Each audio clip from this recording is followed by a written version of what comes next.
Well, good morning, happy Monday, and hope you enjoyed your weekend. There's a lot happening, there's a lot on the go, and so we will not waste any time getting into it. First off, there's some drama happening in this country, and the pressure is being further put on Quebec to lay off the crap rhetoric around their hatred for pipelines and start actually taking their supposed Team Canada approach instead of this Team Quebec approach. And there's one province in particular who's getting very annoyed, and no, it is not Alberta. It is right here at home, at least my home, here in Nova Scotia. Our Premier, Tim Houston, laid the verbal lashing against Yves Blanchet, the leader of the Bloc Québécois. Before we get into that, I want to address what happened yesterday. We have Pierre Poilievre, who got up to a mic, got in front of a camera, and started talking exactly of some specific issues and speaking directly to Mark Carney. He is starting to link Carney to Donald Trump, which he did so very effectively in his address yesterday, saying Carney takes a him-focused approach. He's giving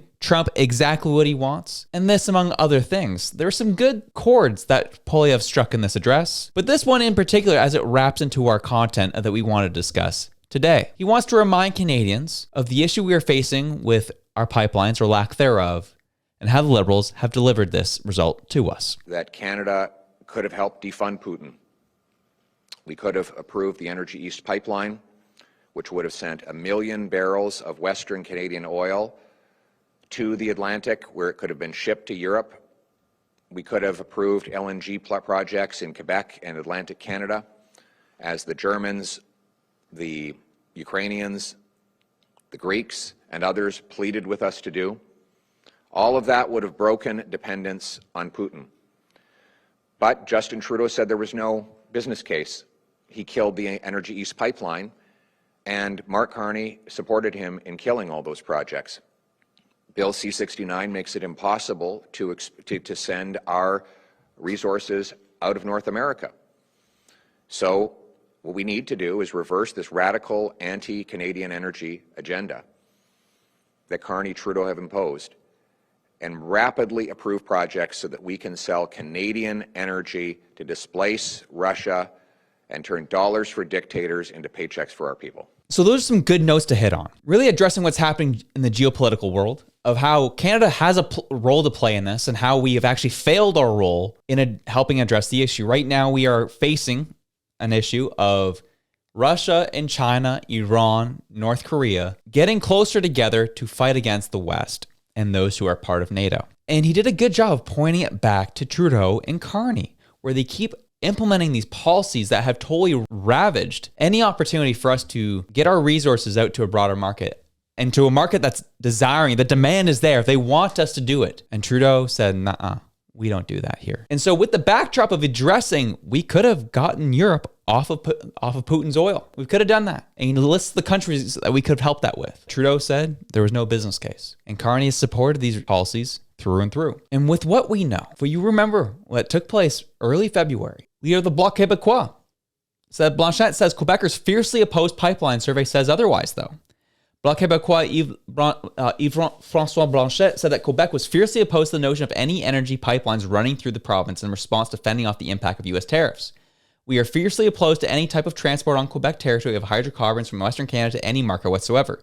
It does not serve Quebec. It does not serve the environment. It does not serve the planet, Blanchet told reporters during a press conference in Carleton, Soumille, Quebec, on Tuesday. So you remember this was said, and this was mentioned, and this was in light of the Trump tariffs, in light of what we're seeing geopolitically, and they still are saying, no, we don't want this. We are not going to allow any pipelines to go through Quebec. It doesn't matter.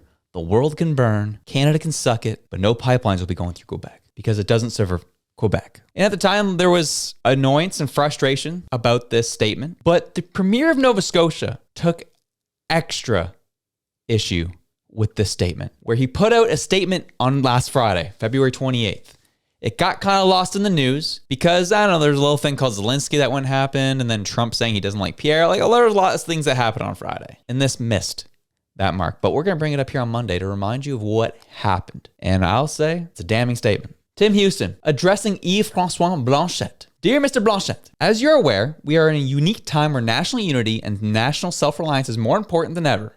sectors over which provinces had previously been protectionist by creating barriers to entry are being open in favor of free trade within our country because Canadians recognize that we must become more self-sufficient as a country. Against this backdrop, I was blown away by your comments around energy dependence, in which you stated, "We are fiercely opposed to any type of transport on Quebec territory of hydrocarbons from Western Canada to any market whatsoever. It does not serve Quebec." You made these comments in respect of their resurrection of an Energy East type project wherein energy would be transported from Western Canada to Eastern Canada. I couldn't let this slide without addressing it. Your eagerness to disparage opportunities for all Canadians for energy security and intentionally alienate Atlantic Canada is appalling. In our national interest, I would ask you to reconsider your position.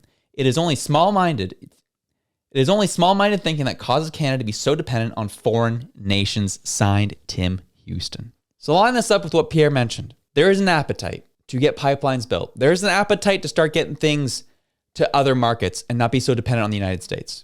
There is an appetite for it. We want it. And yet there's one province that keeps standing in the way. Or maybe just one party who's standing in the way, shall we? Because we have François Legault. Stance on pipelines could shift as Quebecers' support surges. Speaking at an unrelated press conference on February 3rd, Legault said he did not think there was a public support for any such pipeline in Quebec. However, he said that if that changed, he too would be open to changing his mind and supporting such a project. There is no social acceptability for this kind of project right now in Quebec, said Legault. What Mr. Trump is doing may change the situation in the future. So if there is social acceptability, we will be open to these kinds of projects. But right now, there's no social acceptability. With another recent poll from the Angus Reid Institute showcased that the majority of Quebecers support a coast-to-coast pipeline.